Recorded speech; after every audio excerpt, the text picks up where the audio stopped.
Hubert Humphrey and Walter Mondale still loom large in Minneapolis, a city with a reputation for lily-white, liberal, and often maverick politics. Minnesota's 5th District could soon elect not just the state's first black member of Congress, he'd be the nation's first Muslim congressman. Can the president authorize illegal surveillance on American citizens in violation of FISA? Keith Ellison says he's comfortable in church, synagogue, or mosque. He's a lawyer and a state representative who grew up Catholic in Detroit. He converted at 19 before moving to Minnesota and is observant of Muslim tenets, including fasting during Ramadan and praying 5 times a day. His politics, however, are not conservative. You are the people who don't care if somebody calls you a bleeding heart, right? Come on, right?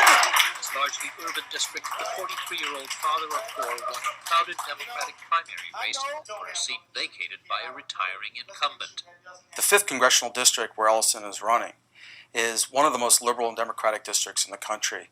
And Ellison was the most liberal candidate in the Democratic primary on issues such as health care. He was the one who supported a single-payer approach.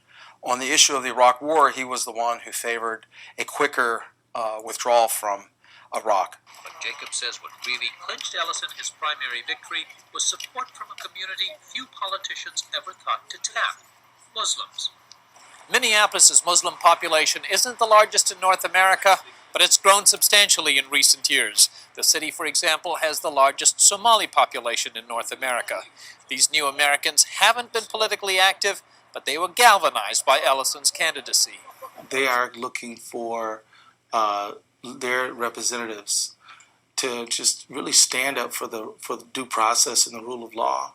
The whole idea of profiling people because of what they look like or the countries they come from or their accent is something that I think that Muslim community is concerned about, and I've been concerned about racial profiling for many years and introduced bills on it in the state legislature and advocated to have it prohibited even before I was in the state legislature. Ellison's support did not waver despite a series of stories about his past. There are reports about your failure to amend campaign finance reports. Of course, folks know about this number of parking tickets and moving violations and your suspended driver's license. But I'm curious, how should voters view all that? Of course, these kind of things are important, and I apologize, and I should have paid better attention. But the fact is that, at the end of the day, people want to know, are you going to work for them? Do you care about them? But the most stinging criticism came over Ellison's one-time support for the Nation of Islam and his writings in praise of its often anti-Semitic leader, Louis Farrakhan.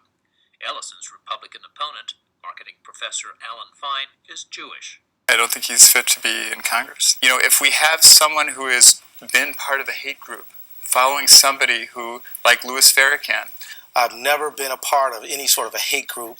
It's just a complete distortion, misrepresentation of the truth. Keith Ellison wrote articles praising Louis Farrakhan in the early 90s. Is that true, Keith? Did you write those articles? Yes, I did. I also explained that I've come about a new point of view on this issue when more information came to my attention. I give him high scores for damage control.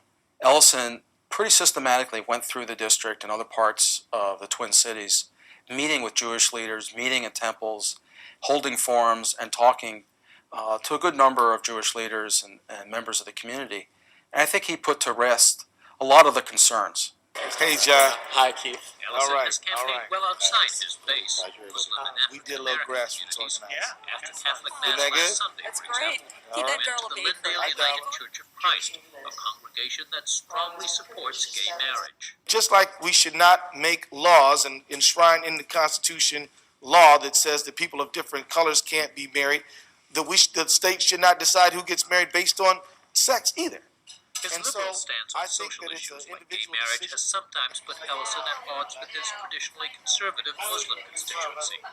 He says he's responded unapologetically. I said, look, as a Muslim, you're getting visits from law enforcement officials, and you haven't done anything.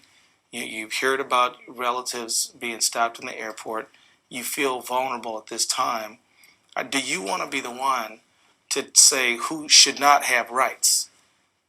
if you understand what I mean. In a district that George Bush lost by a 70-30 margin last time, most political analysts say Ellison is a strong favorite to win on November 7th. For Religion and Ethics News Weekly, this is Fred DeSan Lazaro.